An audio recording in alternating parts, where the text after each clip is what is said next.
building a brand online, how to monetize your success. That is the central topic to today's episode. So if you've ever wondered how people are making money off of their popularity online, then this is the episode for you, because we're going to discuss all of the trade secrets on how they're doing it, and perhaps we'll release a nugget or two that enable you to start monetizing your own brand online. This is Don't Fear Grit with Rob Taormina. Marketing strategies and advertising technologies to help you build a better business. So what's your thought on influencers? It's sort of like all the rage the last decade, and definitely the last 5 years. It has just taken off, and everyone either wants to be an influencer or everyone already thinks that they are an influencer. Regardless of where you stand in that particular argument, the fact is people are monetizing their brands more effectively today than ever before. Normally, that was reserved for just the established global brands, and they were able to just capitalize off of their presence in the market. Well, now, really anyone has the ability to build their own brand, make a name for themselves, and then make money off of that effort. And the big $1 million question is, well, how are they doing it? How are they building their brand online? Well, in many respects, it's not too different from how, global brands have been doing it from the very beginning of advertising. Effort, market research, understanding their audience, picking a niche, like all of these things. That really hasn't changed. What has changed? Technology, where they're doing it. But the methodology really has remained the same. And building a brand, the primary benefits of building a brand, number one is credibility. The more established brand that you have, the more credibility then that you have. The more you understand your audience and thus build that brand, now the more influential you could be over their decisions. You can influence them and direct them to various things. So there's a lot of really great advantages to building a brand. And ultimately building a brand, what it does, it allows you to make money, just in plain terms.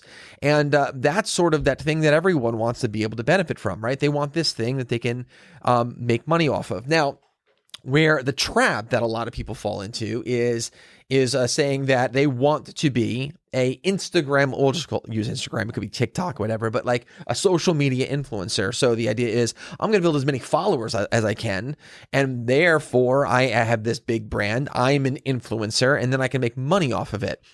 And you only hear the successes because people with larger audiences are only going to open up their audiences to people that have actually experienced success, right? So typically we're only hearing success stories, but in reality, a larger majority of the people pursuing this are failing. They're falling short. So why? Why are these people falling short? Well, it's because they are changing the process that actually works.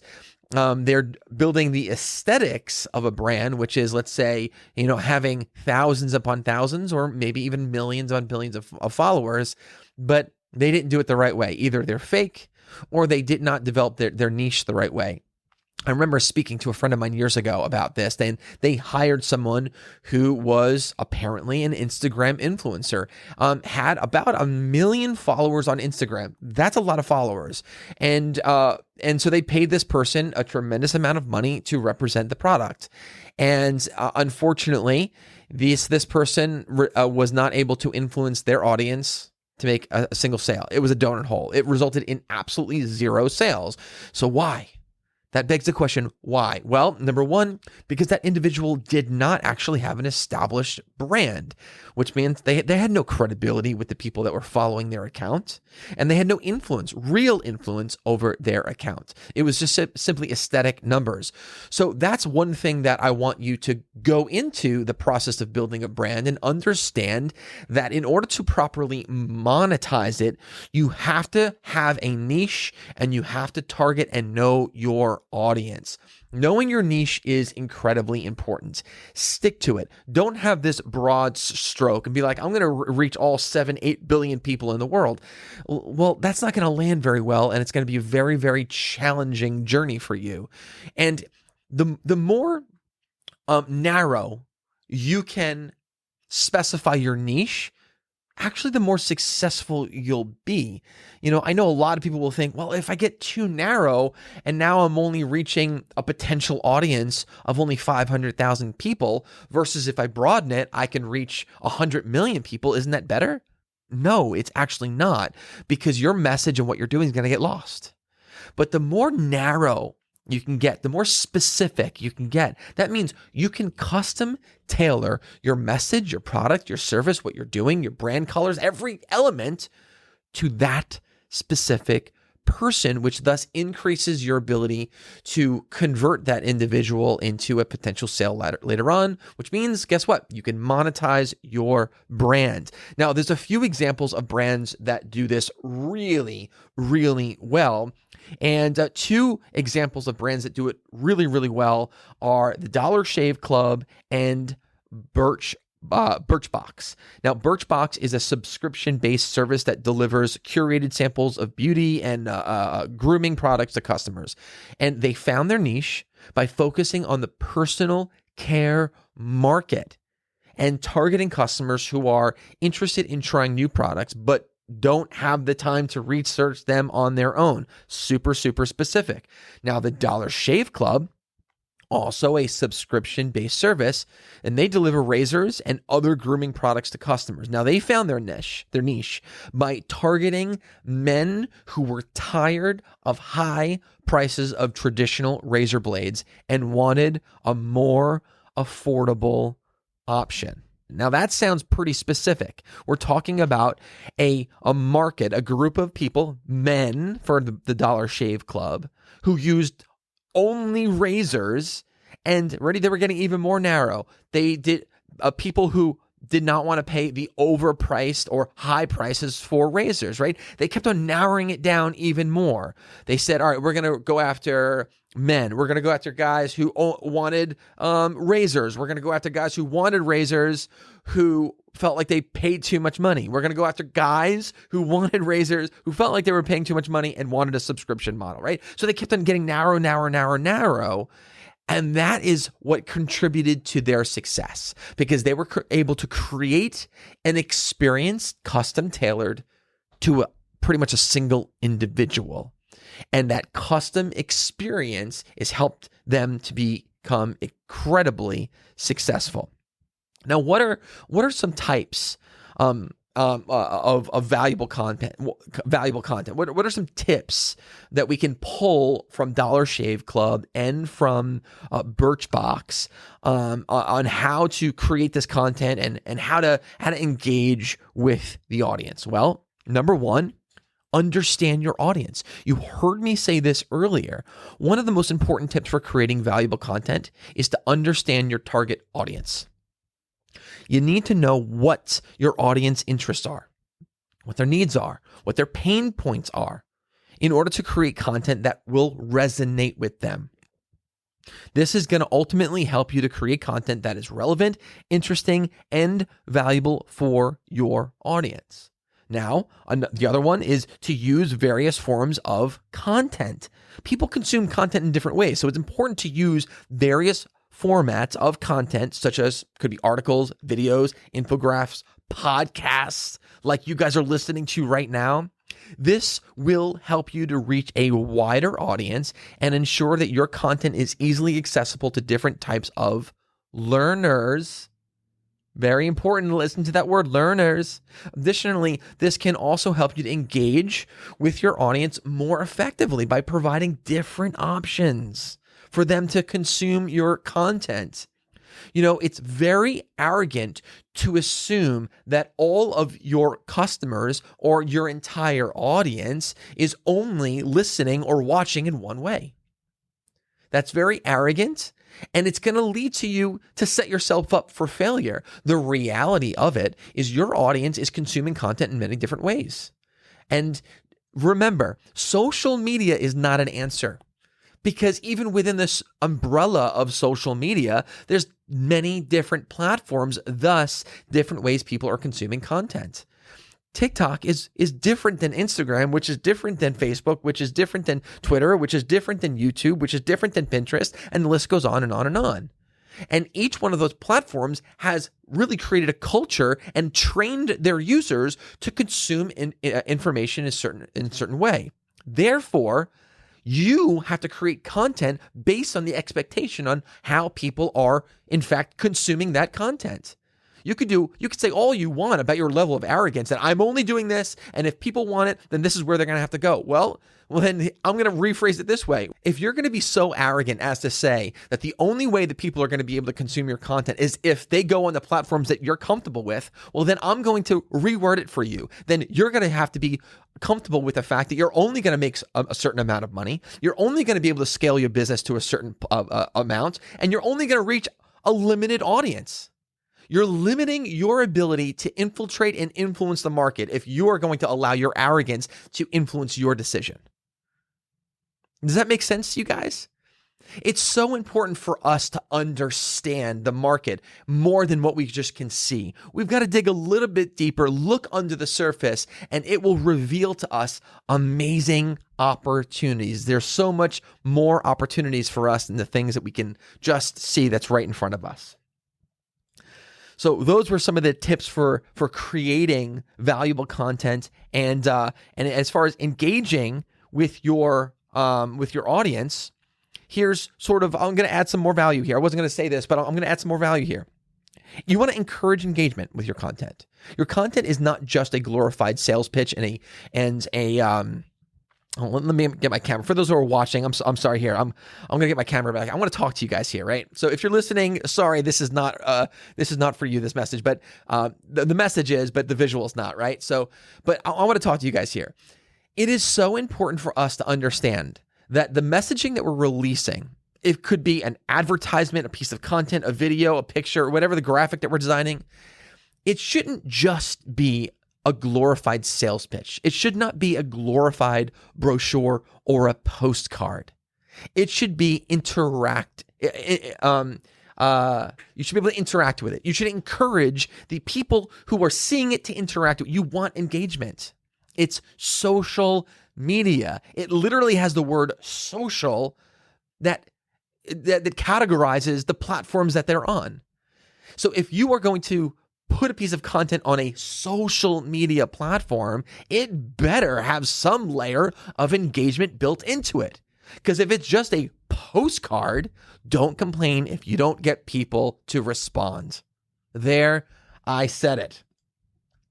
Another thing is be consistent. This is a little bonus. I wasn't going to actually talk about this, but I can't stress enough the importance of consistency. Don't just put one thing up and expect the entire world to see it. You need to put layers upon layers upon layers of content out there. And you got to understand, even in the older school world of the traditional advertising and radio, even with radio, back in the day when it was incredibly influential, it was a long-term game.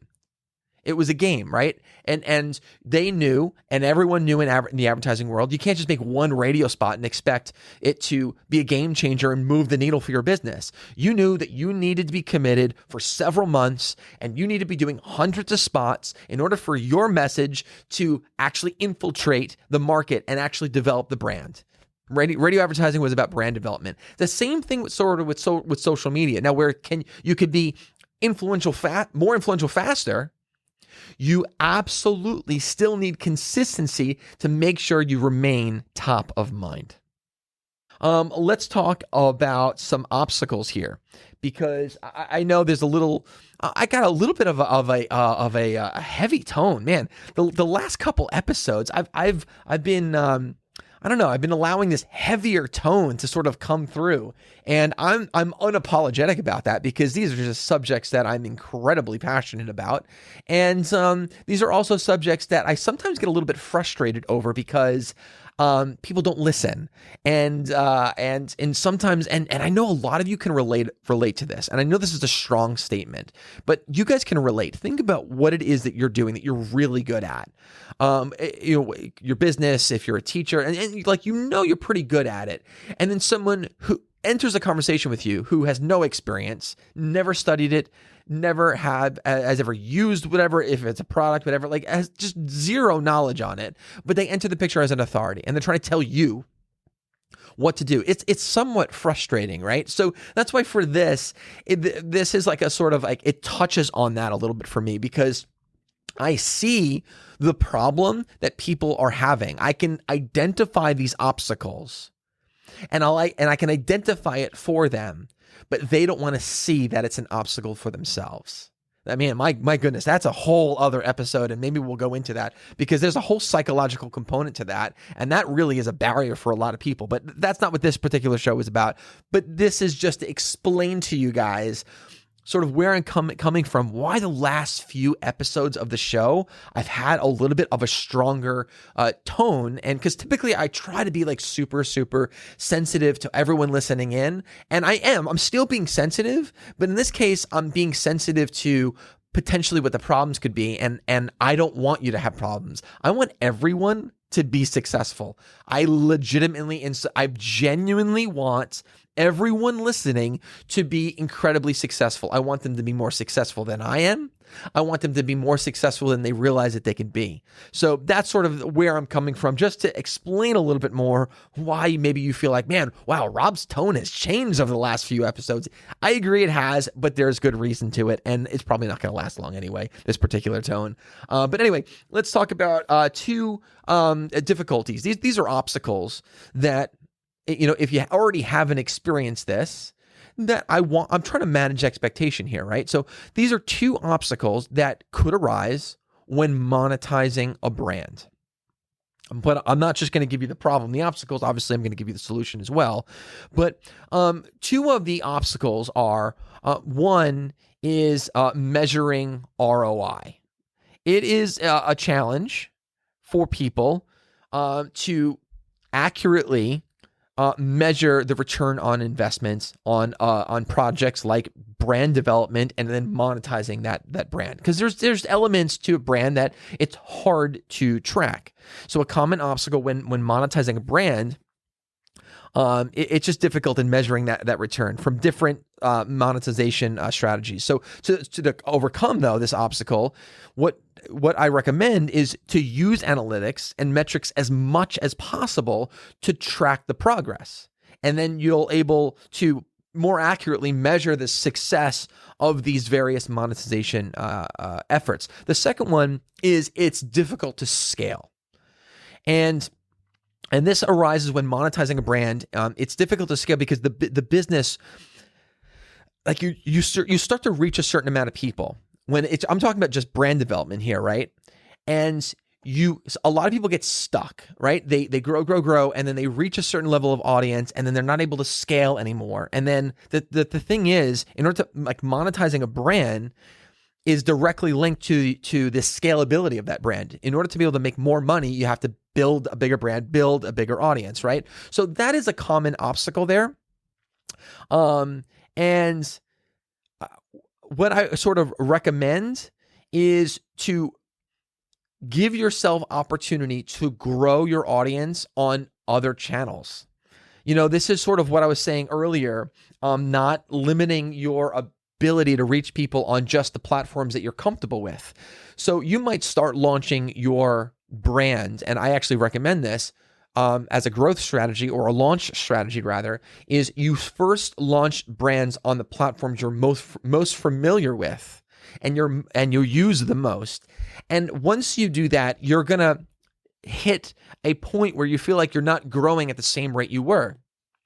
This is when you start introducing other forms of reaching people. Remember, people are not only on Facebook, or they're not only on TikTok, right? They're all over the place. People are consuming different platforms differently, and ways that you can increase your brand awareness is to simply open up your message, your product, your service, your message to other platforms.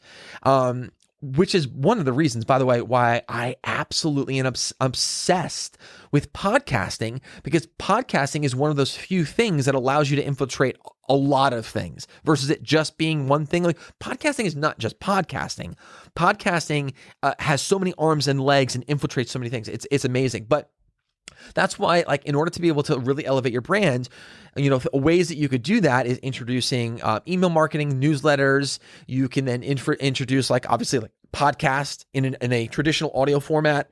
You can do hybrid video and audio.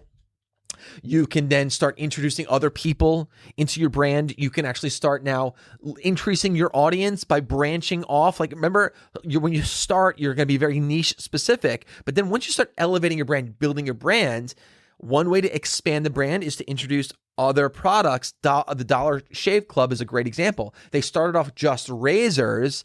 Then once they elevated that brand and they infiltrated that market, what's one way that you can increase the reach a little bit more? Introduce new products. And they did that with the various creams and whatnot. So that's just, one little example there. But even through all that, how do you then stay motivated? What is the secret here? Now, out of everything that we've talked about so far, I think this is going to be probably the most important for everyone, because everyone's going to reach a point where they're a little bit discouraged and disappointed, and they're going to need that little sort of like energy, that little spark to help push them over the edge. Here are 5 ways to stay motivated and consistent during this monetization and brand building journey.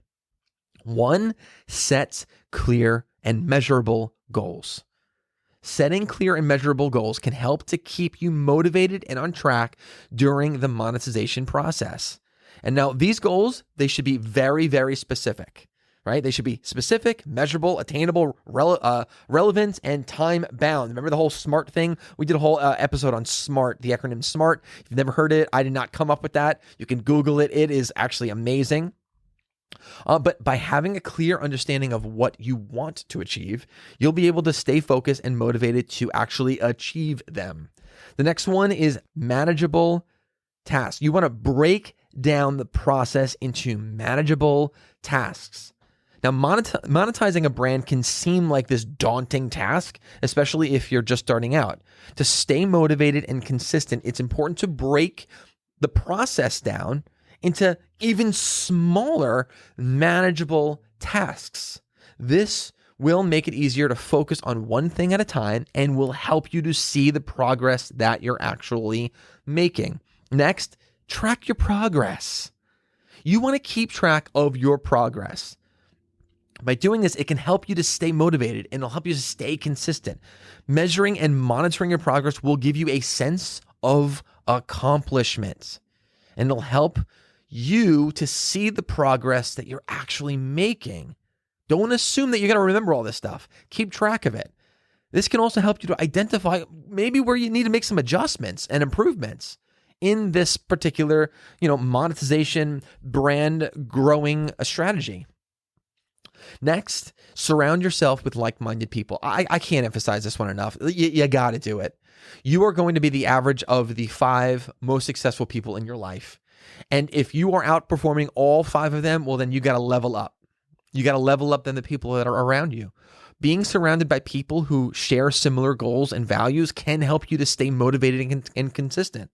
You could do this, even remotely by like joining online groups, joining communities, attending more networking events, connecting with other entrepreneurs or business owners. Instead of them just looking like they are the enemy, they're a competitor. Well, you know what? You're both an entrepreneur. And I'm sure, guess what? You're both having some struggles and similar things. Remember, the tide rises for all ships. Why don't you work together to figure that stuff out?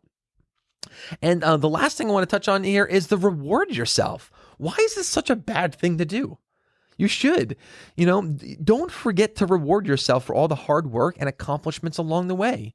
This can be one of the things that actually keeps you motivated and reminds you of why you're doing this in the first place.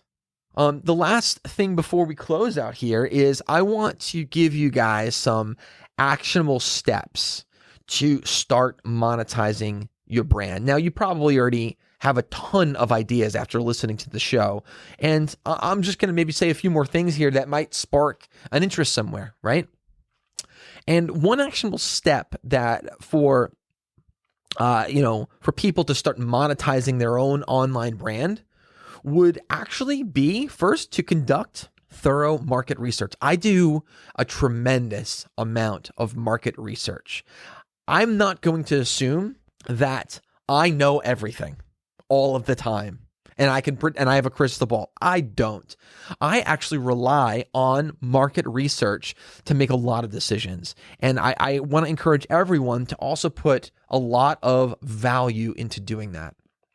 And this could include understanding your target audience, identifying, helping you to identify their pain points, and also researching the competition. This is a big one of mine, is also very revealing.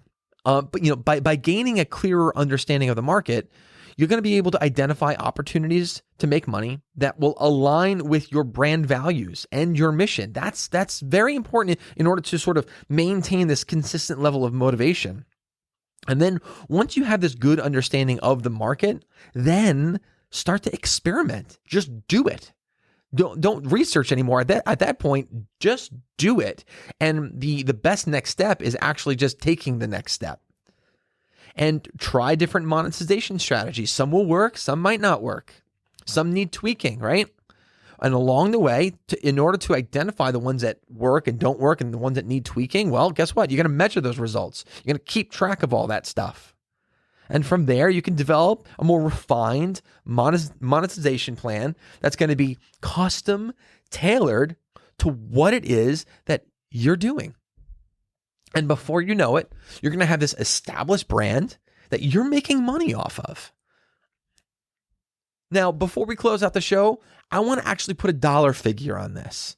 I want you to be realistic about this. Don't use necessarily someone else's life, someone else's successes, someone else's goals, and copy and paste. That could be a basic guide, but you are different from everyone else. You needed to develop your own goals and set up your own successes. And in the beginning, I actually think it's more important to set realistic goals. And then once you start scaling and experiencing success, then you can start scaling the rate at which you want to attain those goals. Then it's the 10x life. But at the beginning, the most important thing is to start. Then it's the most important thing is to keep yourself motivated. Now, if you say off the beginning, be like, I want to make $1 million in 30 days from podcasting, well, you're probably going to quit. I don't want you to quit. Because I know that the big reward will come, and it'll only come if you continue. You cannot quit. You cannot say, I'm done, because you might be actually quitting right before the success is revealed to you. Guys, I hope you enjoyed today's episode. I am mindful that my tone is very, very harsh lately, but it's for good reason.